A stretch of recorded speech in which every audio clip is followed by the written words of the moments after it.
कैफ़ कुन्त खलीला, ए इब्राहीम आप रब के यार कैसे बने? तो फरमाया बज़ल तो नफ़सी लिन्नीरान वलदी लिलकुर्बान माली लिज़्ज़फ़ान क़ल्बी लिर्रहमान हाँ न खलीलुर्रहमान। अल्लाह ने मुझे आज़माया, खलील जान दे मैंने आग में दे दी, माल दे मेहमानों पे खर्च कर दिया, वतन दे घर बार लुटा दिया, औलाद दे बच्चे की गर्दन पे छुरी रख दी, सब कुछ दिया, इसको खलील कहते हैं। तो खलील की सारी कुर्बानियों का मरकज़ काबा है। इसलिए हज में दूसरी चीज़ इब्राहीम की याद कुर्बानी है कि हम जब वहाँ जाते हैं अपना लिबास कुर्बान करके कफन पहनते हैं, अपनी ज़बान कुर्बान करके रब की ज़बान बोलते हैं, लब्बैक अल्लाहुम्मा लब्बैक लब्बैक ला शरीक लक लब्बैक। हम अपनी निगाह कुर्बान करके उसको देखते हैं जिसे देखने का हुक्म है, अपनी चीज़ें सब कुछ अल्लाह के लिए कुर्बान।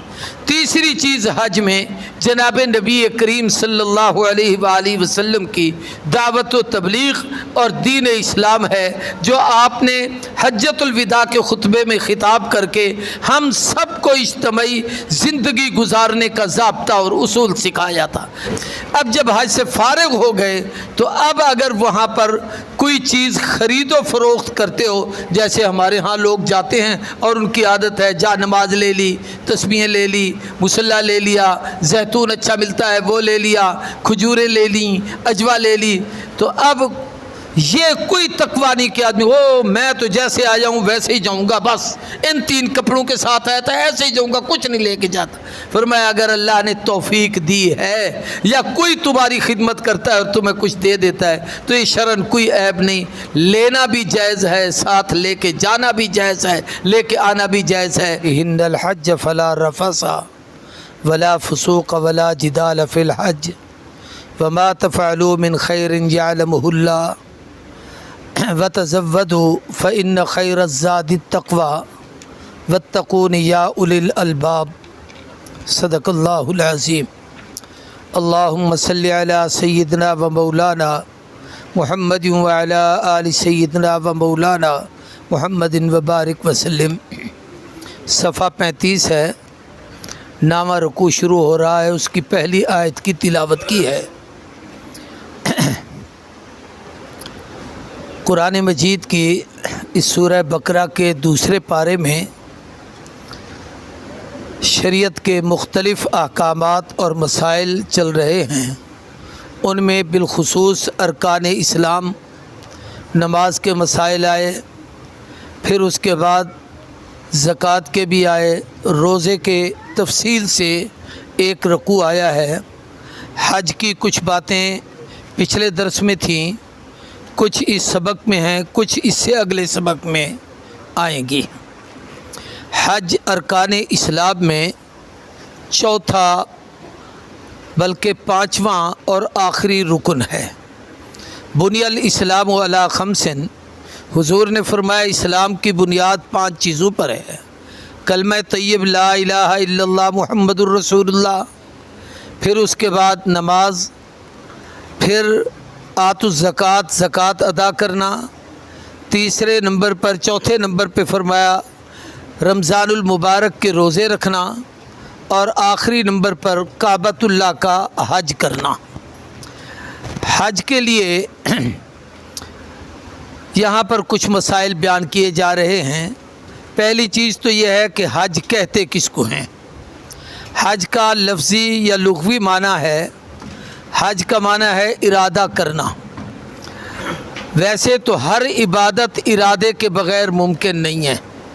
वज़ू करते हैं इरादा करते हैं, नमाज़ पढ़ते हैं इरादा करते हैं, नेकी का कोई काम आप करते हैं तो पहले उसका इरादा करते हैं। लेकिन हज को इरादा इसलिए कहा गया है कि हज के लिए एक बड़ी लंबी तफसील होती है, यानी कई साल लोग पहले तैयारी शुरू करते हैं, कई महीने पहले तैयारी करते हैं, हिसाब किताब समेटते हैं, ज़ादिरा इकट्ठा करते हैं, ख़र्चा जमा करते हैं। तो ये लंबा इरादा होता है, इसलिए इसका नाम ही इरादा है कि ये ऐसी इबादत है जो इरादे के बग़ैर मुमकिन नहीं है, इसलिए इसको हज कहा जाता है।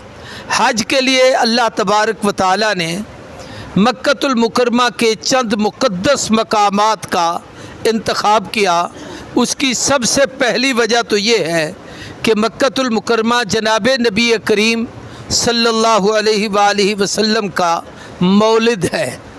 हम में से हर आदमी अपने बाप दादे की जो जाए पैदाइश है उसको देखने के लिए जाता है कि भाई हमारे बड़े किस बस्ती में रहते थे, वो किस जगह पर थे। तो अल्लाह ने कहा तुम्हें बताऊं, तुम्हारा दादा आदम, उनकी तौबा कहाँ पर कबूल हुई थी, तुम्हारे बाबे इब्राहीम अलैहिस्सलाम ने किस जगह काबा बनाया था, तुम्हारे बाबे इस्माइल अलैहिस्सलाम के कदमों से पानी का चश्मा कहाँ से उबला था, सैयदा हाजरा ने दौड़ कहाँ पर लगाई थी, जनाब नबी करीम सल्लल्लाहु अलैहि वसल्लम की विलादत कहाँ पर हुई। तो ये सारी जगह मक्कतुल मुकरमा है, इसलिए हज के अरकान इस जगह पर अदा किए जाते हैं। हज में 3 नबियों की 3 चीज़ें हैं। हज जनाब सैयदना आदम की तौबा का नाम है कि हज़रत आदम जब ज़मीन पर उतारे गए तो खूब रोए, गिड़गिड़ाए, अल्लाह के हुजूर माफ़ी मांगी और एक अरसा इसमें बीत गया। आखिर जाकर हज़रत आदम अलैहिस्सलातु वस्सलाम की तौबा अरफात के मैदान में कबूल हुई। तो आदम की तौबा अब हज में है, हर आदमी वहाँ जाता है, रोता है, तो बाबे आदम के सदक़े आपकी हमारी तौबा कबूल होती है। हज की दूसरी अहम चीज़ कुर्बानी खलील है। इब्राहीम अलैहिस्सलाम की वैसे तो सारी ज़िंदगी कुर्बानी का खुलासा है, जान दे दी, माल दे दिया, वक्त दे दिया। पूछा गया था कि कैफ़ कुन्त खलीला, ए इब्राहीम आप रब के यार कैसे बने, तो फरमाया बज़ल तो नफ़सी लिन्नीरान वलदी लिलकुर्बान माली लिज़्ज़ैफ़ान क़ल्बी लिर्रहमान हाँ न खलीलुर्रहमान। अल्लाह ने मुझे आज़माया, खलील जान दे मैंने आग में दे दी, माल दे मेहमानों पे खर्च कर दिया, वतन दे घर बार लुटा दिया, औलाद दे बच्चे की गर्दन पे छुरी रख दी, सब कुछ दिया, इसको खलील कहते हैं। तो खलील की सारी कुर्बानियों का मरकज़ काबा है। इसलिए हज में दूसरी चीज़ इब्राहीम की याद कुर्बानी है कि हम जब वहाँ जाते हैं अपना लिबास कुर्बान करके कफन पहनते हैं, अपनी ज़बान कुर्बान करके रब की ज़बान बोलते हैं, लब्बैक अल्लाहुम्मा लब्बैक लब्बैक ला शरीक लक लब्बैक। हम अपनी निगाह कुर्बान करके उसको देखते हैं जिसे देखने का हुक्म है, अपनी चीज़ें सब कुछ अल्लाह के लिए कुर्बान। तीसरी चीज़ हज में जनाब नबी करीम सल्लल्लाहु अलैहि वसल्लम की दावत व तबलीग और दीन इस्लाम है, जो आपने हज्जतुल विदा के खुतबे में ख़िताब करके हम सब को इज्तिमाई ज़िंदगी गुजारने का ज़ाब्ता और उसूल सिखाया था, जिसकी एक लंबी तफसील है। इस वक्त उसका मौका नहीं, मैं फिर किसी और मौके पे आपको ये तफसील अर्ज़ करूँगा। तो हज 3 नबियों की 3 इबादतों का निचोड़ है। आदम की तौबा है, इब्राहीम अलैहिस्सलाम की कुर्बानी है और जनाब मुहम्मदुर रसूलुल्लाह की दावत व तबलीग और आपका दीन मतीन जो क़यामत तक की इंसानियत के लिए मशाल राह हुजूर हमें देकर गए। इसी तरीके से हज में अल्लाह के नेक बंदों की अदाएँ हैं, अल्लाह के पाकीज़ा बंदों की दुआएँ हैं और अल्लाह के महबूब बंदों की वफ़ाएँ हैं। ये सब चीज़ें जमा होती हैं तो उसका नाम हज है। कुरान मजीद की इस आयत पर गौर करें, अल हज अशहुरुम मालूमात। हज ये वो इबादत है कि इसके महीने मालूम हैं, यानी तुम्हें बता दिए गए हैं। वो मैंने पिछले दर्स में भी अर्ज़ किया था कि 3 महीने हज के हैं, शव्वालुल मुकर्रम का महीना, ज़ुल्क़ादा का महीना और ज़ुल्हज का महीना। जबकि हज के दिन सिर्फ ज़ुल्हज में 5 दिन हैं, यानी 8 तारीख को निकलते हैं, 9 को अरफात में पहुंचते हैं, 10, 11, 12 2-3 दिन वहाँ पर अपना मिना में रहते हैं, फिर आखिर में तवाफ़ करते हैं। यही हज का खुलासा है। लेकिन ये 3 महीने क्यों हैं, इस पर उलमा ने एक मसला लिखा है कि जो शख्स हज की नीयत से सफ़र करता है वो इन 3 महीनों में अपने घर से निकले तब भी, حدود میقات سے حرم میں داخل ہو تب بھی، حدود حرم میں رہتے ہوئے اگر حج کی تیاری کرے تب بھی ان دنوں وہاں سے احرام باندھنے کی اجازت ہے، ورنہ اس کے بغیر، اس سے پہلے احرام حج کا نہ باندھے، عمرے کے احرام سے جا سکتا ہے۔ ان دنوں جو احرام باندھے گا اس میں حج کی نیت بھی کر سکتا ہے اور ان دنوں بھی کر سکتا ہے۔ نبی کریم صلی اللہ علیہ وسلم نے حج کا اعلان شوال کی عید پر فرمایا تھا۔ عید پڑھا کر آپ نے میدان عیدگاہ میں فرمایا اس سال میں محمد حج پر جاؤں گا، تو صحابہ میں خوشی کی لہر دوڑ گئی، لوگ تیار ہو گئے، قبائل تیار ہو گئے، مرد عورت بچے بوڑھے سب لوگ تیار ہوئے کہ حضور صلی اللہ علیہ وسلم جا رہے ہیں تو ہمیں بھی حج پر جانا چاہیے۔ تو بالآخر وہ قافلہ بڑھتے بڑھتے چلتے چلتے حضور جب مدینہ مکہ مکرمہ پہنچے تو 1.25 لاکھ 1,35,000 یا 1,40,000 کی تعداد تھی جماعت صحابہ کی جو حج پر وہاں شریک ہو گئے تھے۔ تو اللہ نے فرمایا حج کے مہینے معلوم ہیں، وہ یہ 3 مہینے ہیں۔ شوال کا مہینہ یہ حضور نے اعلان کیا تھا، ذوالقعدہ میں حضور مدینے سے چلے تھے، ذوالحج میں جا کر آپ نے حج کیا تھا۔ تو اب یہ 3 مہینے چونکہ پیغمبر نے حج کا سفر ان مہینوں میں کیا تو ہمیں بھی یہی حکم ہے کہ ان مہینوں میں سفر کریں گے۔ اللہ فرماتے ہیں حج کے مہینے معلوم ہے، فمن فرض فیہن الحج، ان مہینوں میں جن پر حج فرض ہے۔ اب حج کس پر فرض ہے؟ پہلی شرط ہے کہ مسلمان ہو، دوسری شرط ہے کہ عاقل اور بالغ ہو، نابالغ پر فرض نہیں ہے، بے وقوف اور پاگل پر بھی حج فرض نہیں ہے۔ ایک شرط اہم یہ ہے کہ صاحب استطاعت ہو کہ بیوی بچوں کو نان نفقہ گھر کا خرچہ دے کر اتنا بچ جائے کہ جائے حج کر کے واپس آ جائے تو اس پر حج واجب ہے، فرض ہے، ورنہ اس پہ حج فرض نہیں۔ حج کی جب فرضیت آئی تو ایک صحابی نے کہا اللہ کے رسول ہر سال آپ خاموش ہو گئے۔ اس نے پھر پوچھا محبوب ہر سال حج فرض ہے؟ حضور نے پھر خاموشی اختیار کی۔ اس نے پھر تیسری مرتبہ پوچھا تو آپ نے فرمایا اگر میں ہاں کر دوں اور رب فرض کر دے تو تم لوگ کیسے ادا کر سکو گے؟ اللہ جس کو توفیق دے پوری زندگی میں ایک مرتبہ استطاعت پر فرض ہے، جس کو طاقت ہے۔ طاقت نہیں ہے اس پہ کوئی فرض نہیں ہے، طاقت ہے لیکن مال دولت میں الجھا ہوا ہے، کاروبار میں الجھا ہوا ہے، دکان مکان میں الجھا ہوا ہے، پیسہ ہے، سب کچھ کے باوجود جاتا نہیں۔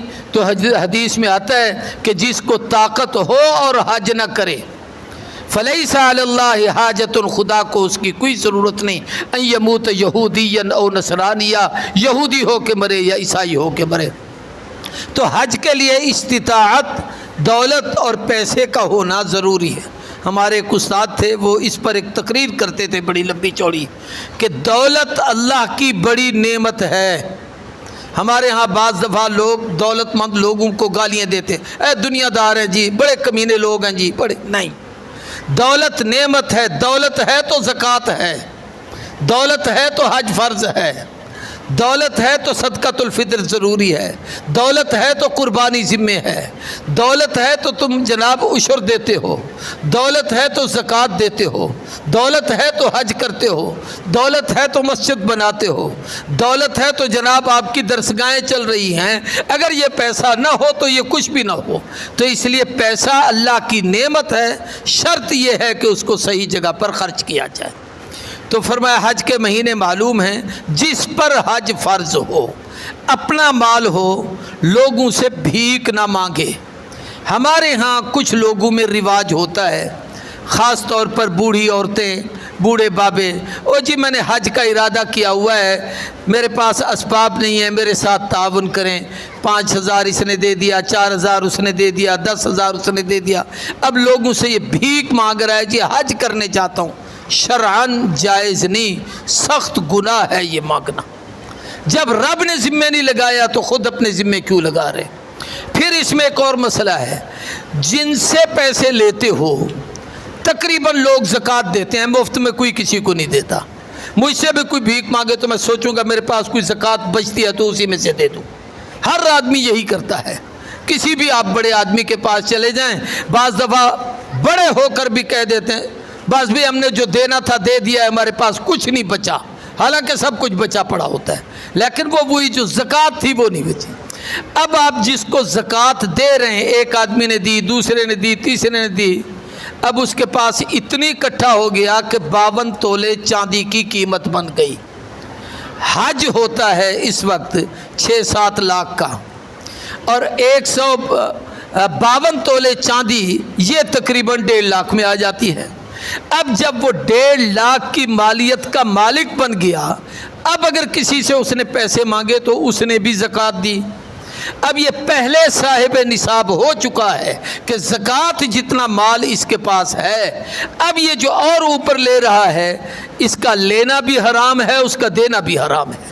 इसलिए इन मसाइल पर ख़ास तौर पर गौर किया करो। फरमाया जिस पर हज फ़र्ज़ है वो 3 कामों से परहेज़ करे, फ़ला रफ़सा वला फ़ुसूक़ा वला जिदाल, रफ़्स भी ना करे, फ़िस्क़ भी ना करे, जिदाल भी ना करे। रिफ़्स कहते हैं मियाँ बीवी के बाहमी ताल्लुकात को। जब हज की नीयत से एहराम बांध लिया तो आपकी बीवी तो आपकी बीवी थी, लेकिन अब आप उसके साथ हंसी मजाक, बेतकल्लुफ़ी, गप शप या ऐसे माहौल की बातें जो मियाँ बीवी आपस में बैठकर करते हैं, कुरान कहता है हज के दौरान फला रफस, इसकी इजाज़त नहीं। दूसरा है वला फुसूक, फिस्क नहीं करना। फिस्क का माना है मुतलक गुनाह, कोई झूठ नहीं बोलना, धोखा नहीं देना, फराड नहीं करना। एक मतलब फिस्क का और भी है। आप तीसरी चीज़ यह है कि वला जिदाल, झगड़ा ना करो। चूँकि आदमी जब सफ़र में होता है तो अक्सर बातें खिलाफ तबीयत होती हैं। मेरा मिजाज आप और है, आपका और है, उनका और है, तबीयत न मिली, मैं चाहता हूँ अब चाय पीऊँ, आप चाहते हैं अब खाना खाएं, कोई और कुछ कहता है, तो अब आपस में गड़बड़ होगी, लड़ाई होगी। इस्लाम कहता है वला जिदाल, बर्दाश्त करो, हज में झगड़े ना किया करो कि रब के मेहमान हो। फरमाया हज के अंदर ये 3 काम नहीं करने। वमा तफ़अलू मिन खैरिन यअलमुहुल्लाह, जो अमल भी करते हो अल्लाह उसे जानता है। वतज़व्वदू फ़इन्न खैरज़्ज़ादि तक़वा, और ज़ादे राह सफ़र में अख्तियार करो। ये भी अरब में एक रिवाज था कि वो लोग घरों से निकल पड़ते, ऐसे गोदड़ी सी साथ ले ली, छोटा सा बिस्तरा साथ बना लिया, कहाँ भी हज पे भाई माल सामान भी है, ज़ादे राह भी, और अल्लाह ने से साईं कैसे भीख मांगते जाएंगे, इसके दरवाजे पे उसके दरवाजे से, यहाँ से 10 किलोमीटर तक चले गए, वहाँ से आगे चले गए। अल्लाह फरमाता है आप मेरे घर रहे हो और भीख लोगों से मांग रहे हो। वतज़व्वदू, अपना ज़ादे राह अख्तियार करो, अपना पैसा जमा करो। और फरमाया फ़इन्न खैरज़्ज़ादि तक़वा, सबसे अच्छा ज़ादे राह वो तकवा है, और तकवा का माना वही है कि मखलूक से बचना है, उनके दरवाज़े पे हाथ नहीं फैलाना। वत्तकून या उलिल अलबाब, ए अक़ल वालो मैं तुम्हारा रब हूँ, सिर्फ मुझी से डरो। लैसा अलैकुम जनाहुन, अब जब तुम हज कर चुको तो उसके बाद जब ये पाबंदियाँ ख़त्म हो गई, 3 काम आपके हो गए कि आपने एहराम बांध लिया था, हज के अहकाम पूरे कर लिए, काबे का तवाफ़ कर लिया, अरफात में ठहर चुके थे।